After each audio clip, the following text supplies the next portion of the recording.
হরে Krishna, good morning, Radhe Radhe. কেমন আছো সবাই বন্ধুরা? এই দেখো, সকাল সকাল গোপাল সোনা উঠে পড়েছে, সকাল সকাল উঠেছে। আর উঠেই দেখো সকালে বাইরে বেরিয়েছে হাওয়া খেতে। আর দেখো আমিও স্নান করেছি, কিন্তু আমার এখনও মাথার চুল চিরুনি হয়নি, কিছুই হয়নি। এই মন্দিরটা একটু ধুয়েছি, আর এই যে দুষ্টুটাকে ঘুম থেকে তুলেছি। এবারে একটু দুধের ভোগ লাগাবো। এখনও লালি শুয়ে আছে, গোপু শুয়ে আছে, তাদের গিয়ে জাগাবো। এ সকাল সকাল উঠেই না বাইরের তাজা হাওয়া খেতে বেরিয়ে পড়েছে।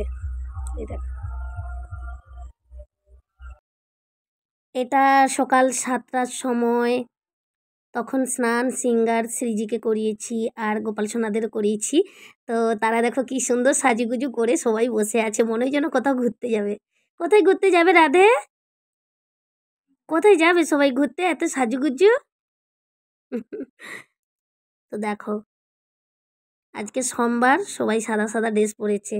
আর গিরি দেখো কেমন মুচকি মুচকি হাসছে। গিরি মনে হচ্ছে কোথাও ঘুরতে যাবে। গিরি, লাডো, লাডো আজকে চটি করেছে, দেখো বিনুনি করেছে চুলের।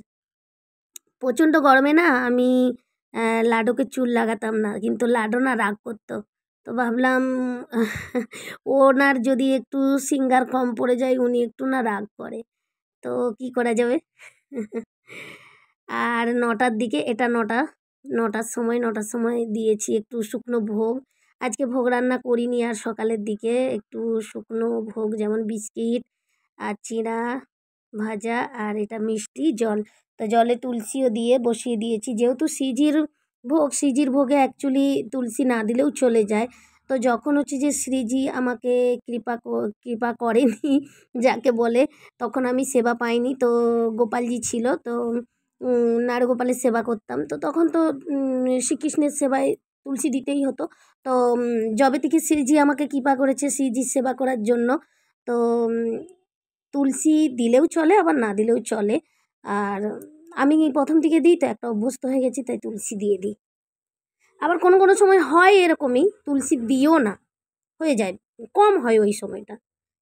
এই যে দুপুরের রান্না, শ্রীজির ভোগ রান্না হবে দুপুরে। দুপুরে কি কি রান্না হবে? পটল আলুর রসা হবে, আর ভেন্ডি মশলার ভাজা হবে, মশলা ভেন্ডি যে ভাজা বলে সেটা হবে, আর চিচিঙ্গা আলু দিয়ে একটা চিচিঙ্গা পোস্ত হবে। চিচিঙ্গাটা ভাজবো বলেছিলাম, কিন্তু ছেলেটা বাড়িতে আছে, ছেলেটা বলছে একটু পোস্ত বানাও। মেয়েটা আজকে সকালে চলে গেছে কলকাতা।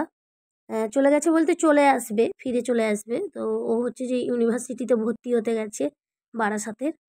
আর এখন আমরা মা আর ছেলে আছি।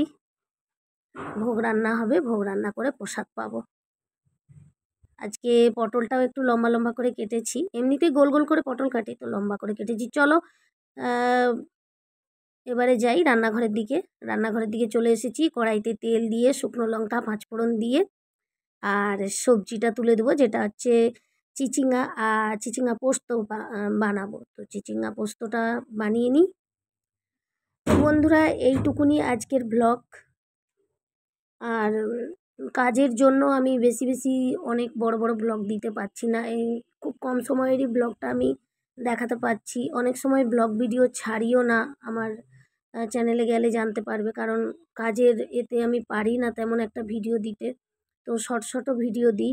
প্লিজ আমার চ্যানেলে যারা নতুন এসেছো, চ্যানেলটাকে সাবস্ক্রাইব করে যাবে, পাশের বেল আইকনটা ক্লিক করবে। রাখছি, শ্রী রাধা।